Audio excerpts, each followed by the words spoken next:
গো, ওই এবার শুরু হলো বলে। আমি বুঝেছি তোমার অভিমান হয়েছে, কিন্তু আমি যে কাউকে কিছু বলিনি, যে আমি সব একাই করেছি। বাবা যে কেন হঠাৎ করে সবার সামনে অমন কথা বলে উঠলো? বাবাকে কেউ ভুল খবর দিয়েছিল, কে জানে।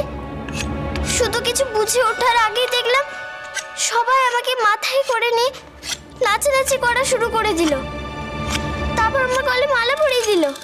ভালোই তো, তুমি উপভোগ করেছো তো, তাহলেই হবে। না না, আমি তোমাকে ছাড়া কিভাবে এসব উপভোগ করব? তুমি জানো না আমি যে চিৎকার করে সবাইকে কতবার বলার চেষ্টা করেছি এই ফাঁদ তোমার বুদ্ধিতে বানানো। আমি একা কিচ্ছু করিনি, দুজনে মিলে যা করার করেছি। কিন্তু এত চিৎকার চেঁচামেচি হই হট্টাগোলের মধ্যে কেউ আমার কথা শুনতেই পায়নি। ঠিকই তো বলছে রাজকন্যা, রাজামশাই যা বলেছেন তাই তো প্রজারা শুনবে। এতে রাজকন্যেরই বা কি দোষ বলো? কিন্তু আমার মাথা গরম ছাওয়ালের ঘটে সেটা ঢুকলে তো। সখা, তুমি আমার উপর রাগ করে আছো? কথা বলবে না আমার সঙ্গে? এই তো সবাই আমাদের ভাব হলো। আমরা না প্রতিজ্ঞা করলাম আমরা একে অপরের সঙ্গে কখনো ঝগড়া করব না, কেউ কাউকে আর কষ্ট দেব না। তাহলে তাহলে তুমি আমার সঙ্গে কথা বলছো না কেন? আমার সব মনে আছে লীলাবতী, সেই জন্যই তো আমি কিছু বলছি না। আমি তোমাকে সত্যি আর কোনো কষ্ট দিতে চাই না, কিন্তু এই মুহূর্তে কিছু বললে তোমার মনে হয়তো কষ্ট হতে পারে। এখন তাই আমি চুপচাপ আর তোমার থেকে দূরে থাকতে চাই, সেটাই ভালো।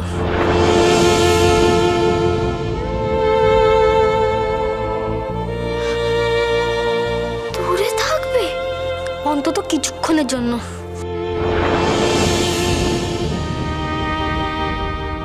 সেই ভালো, একটু দূরে দূরেই থাক ওখানে, তাহলে যদি আবার ওরা একে অপরের কাছে আসতে পারে। না না সখা, তুমি আবার কেমন দূরের মানুষ হয়ে গেছো জানো। এই দূরত্ব যে আমার সহ্য হচ্ছে না। আমি জানি তোমার এই অভিমানী কিভাবে আমি দূর করতে পারবো। তুমি চলো আমার সঙ্গে রাজসভায়। আমি সবার সামনে ঘোষণা করে দিচ্ছি যে এই ফাঁদ আমি বানাইনি, তুমি বানিয়েছো। সব কৃতিত্ব তোমার, এই প্রশংসা, এই জয়ধ্বনি সব তোমার প্রাপ্য, আমার নয়। চলো, এক্ষুনি চলো আমার সঙ্গে। আর কত নিচে নামবে তুমি আমাকে? নাকি আমাকে দয়া দেখাচ্ছ তুমি? এভাবে আমাকে ছোট করবে এখন তুমি?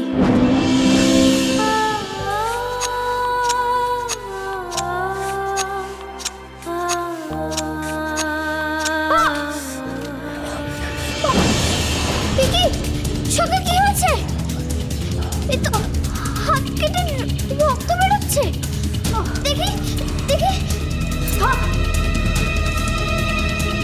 দাঁড়াও, আমি এক্ষুনি পট্টি বেঁধে দিচ্ছি। থাক লীলাবতী, ছেড়ে দাও, অনেক হয়েছে। এবার আমাকে একা থাকতে দাও। দূরে থাকো আমার কাছ থেকে লীলা, কিংবা আমাকে দূরে চলে যেতে দাও।